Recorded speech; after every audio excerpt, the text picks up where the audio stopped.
नमस्कार दोस्तों, कैसे हो? आज मैं फिर आप सभी के लिए और एक इंटरेस्टिंग कहानी को लेकर आया हूँ। इस कहानी में हम लोग 3 बहनों को देखेंगे। इनमें से बड़ी बहन को एक आदमी से प्यार हो जाता है और वह उसके घर में जाकर अपनी जवानी का प्यास बुझाता है। जैसे ही उसकी छोटी बहनों को यह बात पता चलती है, वह भी उस आदमी के पास पहुँच जाती है ताकि इस आदमी के साथ घप्पा घप कर सके। दरअसल ये तीनों बहनें चुड़ैल थी जो कि हवस की भूखी थी। तो चलिए बिना देर किए कहानी को शुरू करते हैं। कहानी के शुरुआत में हम लोग एक खूबसूरत लड़की को देखते हैं। वह एक चाय के दुकान में चाय पीने के लिए जाती है। जब वह यहाँ बैठकर चाय पी रही होती है, तभी 2 बदमाश उसे छेड़ते हैं। वही पहले तो उन्हें इग्नोर करती है, लेकिन जब वह लोग अपनी हद पार कर देते हैं, तब वही उन पर हमला कर देती है और उन्हें मार मार कर उनके अंडे फोड़ देती है। इसके बाद वो लोग यहाँ से भाग जाते हैं। ये दोनों लोग अपने बॉस के पास आते हैं। इन दोनों के पिटते हुए चेहरे को देखकर बॉस यह समझ जाता है कि किसी ने इनकी धुलाई कर दी है। उनका बॉस उनसे गुस्से में यह पूछता है, तुम्हें कितने आदमियों ने मिलकर मारा है? तब वह लोग जवाब देते हैं, हमें किसी आदमी ने नहीं बल्कि एक लड़की ने मारा है। यह सुनकर बॉस को बहुत गुस्सा आता है और वह अपने कुछ आदमियों को लेकर वही को मारने के लिए जाता है। लेकिन जाते हुए उन्हें रास्ते में लीसू मिलती है। वो लोग लीसू से वही का पता पूछते हैं। लीसू इन लोगों से कहती है, मैं उसकी बड़ी बहन हूँ और उसने जो भी कुछ गलती की है मैं उसकी भरपाई कर दूंगी। बॉस पूछता है, तुम भरपाई कैसे करोगी? तब लीसू उसे कहती है, मैं अपने अदाओं से तुम्हारे गुस्से को ठंडा कर सकती हूँ। लीसू की यह बात सुनकर सभी लोग एक लाइन में लग जाते हैं ताकि वो लोग लीसू के जिस्म के जलवे देख सके। इस पर लीसू इनसे कहती है, मैं तुम पांचों को अकेली नहीं संभाल सकती हूँ, इसलिए मैं अपनी सहेलियों को बुला लेती हूँ। जैसे ही लीसू की सहेलियाँ यहाँ आती हैं, यह पांचों लोग उन्हें देखकर बहुत खुश होते हैं। ये लोग एक एक लड़की को उठाकर जंगल में मंगल करने के लिए चले जाते हैं। लेकिन जब यह मवाली उन लड़कियों के साथ संबंध बना रहे होते हैं, तभी वह लोग देखते हैं कि यह सारी लड़कियाँ भयानक मूर्तियों में बदल जाती हैं। यह देखकर ये लोग बहुत डर जाते हैं और यहाँ से भाग जाते हैं। उन्हें यहाँ से भागता हुआ देखकर वही और उसकी बड़ी बहन बहुत खुश होती है। कुछ देर के बाद इनकी बड़ी बहन कामदेव के मंदिर में जाती है। यहाँ आकर वह कामदेव की पूजा करती है। जब वह यहाँ से पूजा करके बाहर जा रही थी, तभी उसके पास एक साधु आता है और वह उससे उसका नाम पूछता है, जिस पर वह कहती है वह अजनबियों को अपना नाम नहीं बताती है और वह यहाँ से मुड़कर अपने घर जाने लगती है। वह जंगल के रास्ते से होते हुए अपने घर जा रही थी। तभी वह मंदिर वाला साधु फिर से उसके सामने आ जाता है। साधु उससे कहता है, मैं जानता हूँ तुम कौन हो और अगर तुम इंसान बनना चाहती हो तब तुम्हें अपने शरीर के हवस को अंदर दबाकर रखना होगा। साथ ही साथ वह यह भी कहता है, तुम तीनों बहनों पर बहुत बड़ी मुसीबत आने वाली है। लेकिन वह साधु की बातों पर ज्यादा ध्यान न देकर घर आकर वह अपनी बहनों को साधु के बारे में बताती है। ये लोग एक दूसरे से बातें कर ही रहे होते हैं। तभी इनकी पड़ोसन मिस वंग यहाँ आती है। वो यहाँ आते ही तीनों बहनों को गालियाँ देना शुरू कर देती है। असल में वह तीनों बहनों की खूबसूरती से बहुत जलती थी और उसे ऐसा लगता था जैसे ये तीनों बहनें मिस्टर वंग को अपनी खूबसूरती के जाल में फंसा लेंगी, जबकि ऐसा कुछ भी नहीं था। मिसेस वंग जब अपने घर में आती है, तब वह अपने पति से भी झगड़ा करती है और वह तीनों बहनों से अपने पति को दूर रहने के लिए कहती है। इधर हम लोग इन तीनों को देखते हैं। ये लोग अपने देवता के सामने बैठकर ध्यान कर रही होती हैं, लेकिन ध्यान करते हुए इनके दिमाग में मर्दों का ख्याल आने लगता है और ये लोग अपनी हवस मिटाने के बारे में सोचती हैं, जिसके कारण ये लोग ध्यान नहीं लगा पाती हैं। असल में ये तीनों बहनें चुड़ैल थीं और ये लोग कई सालों से इंसान बनने के लिए कड़ी तपस्या कर रही थी। कुछ के बाद रात हो जाती है और यह तीनों लोग आराम से सो रहे होते हैं। तभी इनमें से सबसे छोटी बहन जग जाती है क्योंकि उसे बहुत बुरे सपने आ रहे थे। इसके बाद वह बाहर घूमने के लिए जाती है, लेकिन जब वह बाहर आती है तब वह देखती है लीसू खुले में ही नहा रही है और वह साथ ही साथ अपने अंगों को भी सहला रही थी। लीसू की खूबसूरती और उसके भीगे बदन को देखकर वही को भी फीलिंग्स आने लगी और वह भी उसके साथ नहाने लगती है। तभी इनकी बड़ी बहन की नींद खुल जाती है और वह अपनी बहनों को यहाँ नहीं पाती है। जब वह बाहर आता है तो उनके दोनों बहनों को साथ में नहाता हुआ देखती है। दोनों को ऐसा करता हुआ देखकर वह भी गर्म हो जाती है, लेकिन वह अपने हवस को दबा लेती है क्योंकि उसे जल्दी से जल्दी इंसान बनना था। अगले दिन इनमें से बड़ी बहन जंगल में जाती है और वह देखती है कुछ बदमाश एक आदमी का पीछा कर रहे हैं। तभी वह यहाँ आकर सभी बदमाशों को अपनी शक्तियों से मारती है और उन्हें यहाँ से भगाकर उस आदमी की जान बचा लेती है। इस आदमी का नाम जॉन था। वह यहाँ भागते हुए काफी जख्मी हो चुका था, इसलिए फई उसे छोड़ने के लिए उसके घर तक आती है। जॉन का घर काफी बिखरा हुआ था। जब जॉन फ्रेश होने के लिए जाता है, तब फिर से फई अपने शक्तियों का इस्तेमाल करती है और सारे सामान को अपनी जगह पर रख देती है। जब जॉन बाहर आता है, तब वह अपना साफ सुथरा घर देखता है और वह फई को थैंक यू बोलता है। फई उसे बोलती है, आज के बाद मैं तुम्हारे घर आया करूंगी और यहाँ आकर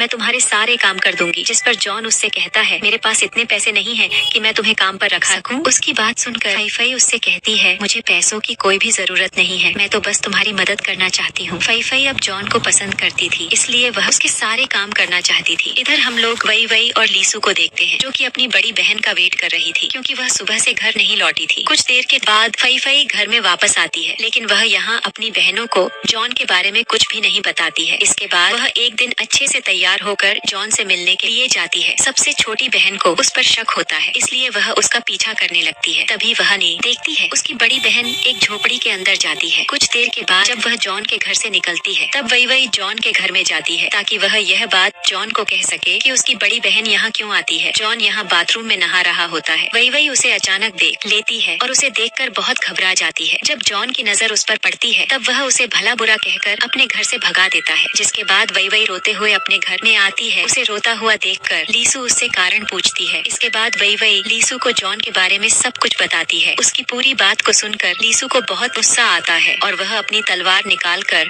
जॉन को मारने के लिए निकल जाती है। वह जॉन के घर पहुंचकर उस पर हमला कर देती है। वह उसे मारने की कोशिश करती है, जिससे बचने के लिए जॉन उस पर पानी फेंकता है और उसके बदन को गीला कर देता है। जैसे ही जॉन लीसू के भीगे हुए कपड़ों को देखता है, उसकी हवस जाग जाती है। वहीं इधर लीसू कब से यह सब चाह रही थी। इसके बाद यह दोनों करीब आते हैं और एक दूसरे को खूब प्यार करते हैं। घपाघप करने के बाद लीसू जब घर आता है, तब वही वही उसे जॉन के बारे में पूछती है। वही वही कहती है, जॉन को मारकर अधमरा कर दिया था और उससे कहा था दोबारा तुम ऐसा मत करना। यह सुनकर वही वही को बहुत बुरा लगता है और वह जॉन की इस हालत के लिए खुद को जिम्मेदार मानती है। इसके बाद वह जॉन के घर में आती है ताकि उससे माफी मांग सके। वह जॉन के शरीर पर जख्म देखती है और उन्हें देखकर बहुत उदास होती है, लेकिन यह सब तो लीसू का प्यार का निशान था। जॉन भी यहाँ वही वही को कुछ भी नहीं बताता है। को यहाँ बहुत बुरा लग रहा था, इसलिए वह अपनी गलती का भरपाई करने के लिए जॉन को अपना शरीर सौंप देती है। वही वही की खूबसूरती को देखकर जॉन का हवस फिर से जाग जाता है और वह उसके साथ भी भयंकर घपाघाप करता है। और वही वही के जाने के बाद फई फई यहाँ आती है। वह जब बिस्तर को ठीक करने लगती है, तब यहाँ उसे एक हेयर पिन मिलता है। फई फई के पूछने पर जॉन उससे कहता है, मैं यह तुम्हारे लिए लेकर आया हूँ। और वह कहती है, तुम मुझसे झूठ बोल रहे हो, क्योंकि यह तो मेरी बहन का है। तब जॉन उसे सारी सच्चाई बताता है और वह उससे माफी मांगता है। तब फई फई कहती है, मैं तुम्हें एक शर्त पर माफ कर सकती हूँ, तुम्हें मेरे साथ भी वैसा ही घपाघप करना होगा जैसा मेरे बहनों के साथ किया। ये कहते हुए फई फई अपने कपड़े उतार देती है। इसके बाद जॉन उसके साथ भी घपाघप करता है। हम लोग तीनों बहनों को उनके घर पर देखते हैं। यह लोग यहाँ खाना खा रही होती हैं। ये लोग साथ तो बैठी हुई थी, लेकिन दूसरे से कोई भी बात नहीं करती है। अपनी बहनों को नजरें चुराता हुआ देखकर फई फई उनसे पूछती है, आखिर तुम लोगों को क्या हुआ है और तुम दोनों ऐसे अजीब बर्ताव क्यों कर रही हो। जिस पर वो दोनों बहनें ये कहती हैं, हमने जॉन के साथ घपाघाप किया है। अब फई फई भी उन्हें सब कुछ सच बता देती है। वो कहती है, मैंने भी जॉन के साथ जिस्मानी खेल खेला है। ये लोग बातें कर ही रहे होते हैं, तभी यहाँ पर जॉन आ जाता है। उसे यहाँ देखकर ये तीनों बहनें बहुत खुश होती हैं और ये तीनों उसके गले लग जाती हैं। इसके बाद ये चारों लोग बहुत मस्ती करते हैं। एक दिन जब वो चारों एक साथ बिना कपड़ों के नहा रहे होते हैं, तभी मिस्टर वंग उन्हें देख लेता है। इसके बाद वह अपनी पत्नी के पास जाता है और वह उसे सब कुछ बता देता है। अपने पति की बात सुनकर मिसेस वंग तीनों बहनों के घर में आती हैं और वह जॉन के बारे में पूछती हैं, जिस पर फई फई कहती है, वो हमारा मेहमान है जो कि कुछ दिन हमारे साथ रहने के लिए आया है। यह सुनकर मिसेस वंग उन्हें धमकी देती है कि मैं तुम्हारी गंदी हरकतों के बारे में पूरे गाँव को बता दूंगी। ये तीनों बहनें उसकी धमकी से काफी घबरा जाती हैं। इसके बाद वो लोग जॉन के पास जाकर उसे अपने घर जाने के लिए कहती है। जॉन उनकी बात मान लेता है, लेकिन यहाँ से जाने से पहले वह उनके साथ बैठकर कुछ खाना चाहता है। अब वह चारों लोग बैठकर फल खा रहे थे, जिनके बीज मिसेस वंग के मुंह से निकल रहे थे। असल में जॉन कोई आम इंसान नहीं था, बल्कि इन तीनों बहनों की तरह वह भी कई शक्तियों का मालिक था। कुछ दिनों के बाद जॉन अपने घर में बैठा हुआ था, क्योंकि उसकी तबीयत ठीक नहीं थी। वह देखने में काफी बूढ़ा लग रहा था। इसके बाद वह अपनी शक्तियों का इस्तेमाल करके एक लड़की को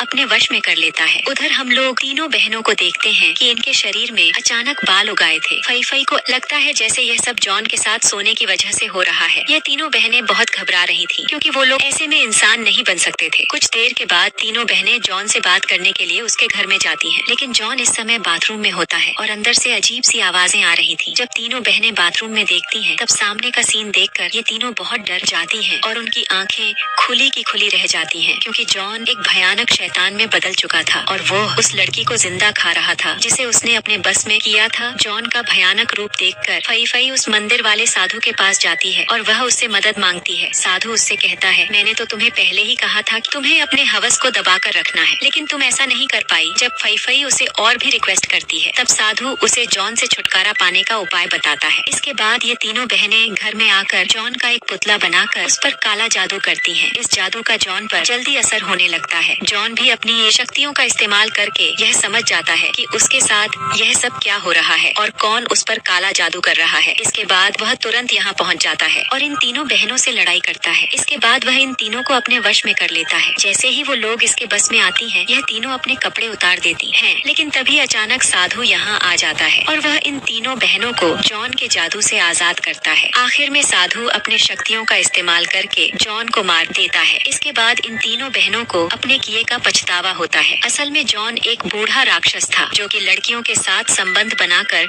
जवान और तंदुरुस्त रहता था। जहाँ कहीं भी लड़कियों की हवस जागती थी, जॉन वहाँ पहुँच जाता था। अगर आपको यह कहानी अच्छी लगी हो तब एक लाइक जरूर कर देना और मेरे चैनल को जरूर सब्सक्राइब कर लेना। तो मिलते हैं नेक्स्ट वीडियो में। धन्यवाद।